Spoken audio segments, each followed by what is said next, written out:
Bonjour, aujourd'hui on va parler des EDR ou Endpoint Detection and Response.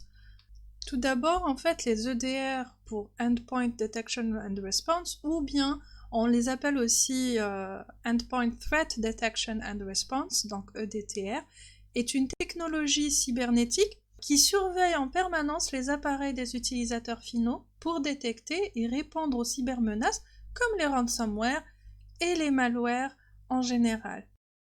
Ce terme a été introduit par Anton Chuvakin de Gartner en 2013 et l'EDR est défini comme une solution qui enregistre et stocke les comportements des systèmes terminaux, utilise diverses techniques d'analyse de données pour détecter les comportements suspects et fournit des informations contextuelles, bloque les activités malveillantes et fournit des suggestions de remédiation pour restaurer les systèmes affectés. Donc, la technologie de détection et de réponse des EDR est utilisée pour protéger les terminaux contre les menaces et ils permettent de collecter des données à partir de ces derniers.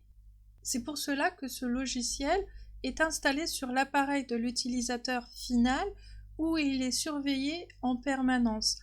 Les données collectées sont ensuite analysées pour révéler les menaces et les problèmes potentiels et il va s'agir ici d'une protection contre les tentatives de hacking et le vol de données utilisateurs.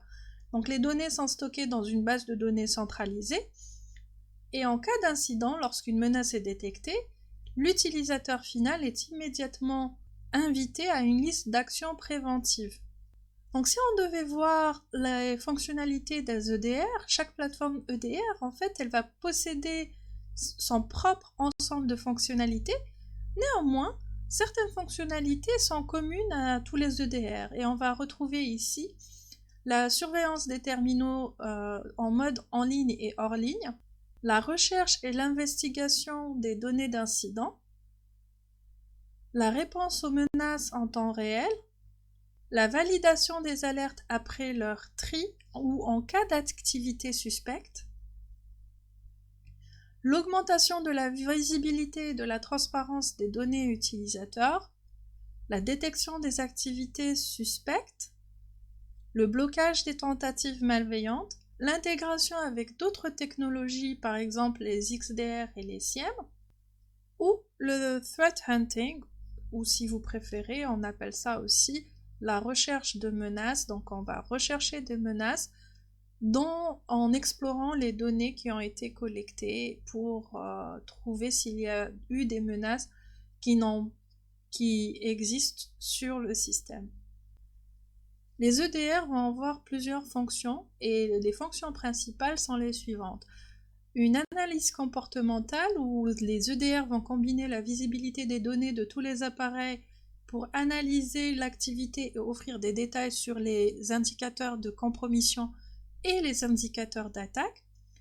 La visibilité en temps réel, puisque les EDR offrent un monitoring continu de l'activité des terminaux afin de détecter rapidement des menaces. L'alerte et le triage des alertes. Donc, comme les EDR génèrent des faux positifs, d'autres technologies peuvent être utilisées pour l'alerting et la gestion du triage. La remédiation et la réponse rapide. Les EDR permettent la mitigation des incidents et la réponse aux menaces. Ces capacités permettent un confinement efficace, la suppression des malwares et la prévention des attaques afin de minimiser l'impact et prévenir la perte de données. Le threat hunting ou gérer ou la gestion du threat hunting, donc les solutions EDR, aident à atteindre les exigences de conformité en offrant une approche compréhensive aux terminaux et un threat intelligence qui soit actionnable, en d'autres termes, qui va permettre l'automatisation des tâches de sécurité et l'amélioration de l'efficacité ainsi que la réduction de l'erreur humaine. Donc si on devait voir la différence entre les antivirus de nouvelle génération et une solution EDR, en fait ces deux solutions vont partager un même objectif, aider les entreprises à réduire les risques grâce à la prévention des attaques. Par contre, Elles diffèrent en ce qui concerne leur fonctionnement et le moment où elles sont utilisées. Donc l'antivirus de nouvelle génération est l'élément de prévention du dispositif de sécurité des terminaux qui va viser à empêcher les menaces de s'introduire dans le réseau. Et il constitue une première ligne de défense qui est indispensable pour l'entreprise. Mais ce genre d'élément n'est pas infaillible, puisque en fait aucune solution, quel que soit son degré de sophistication, n'offre une protection absolue.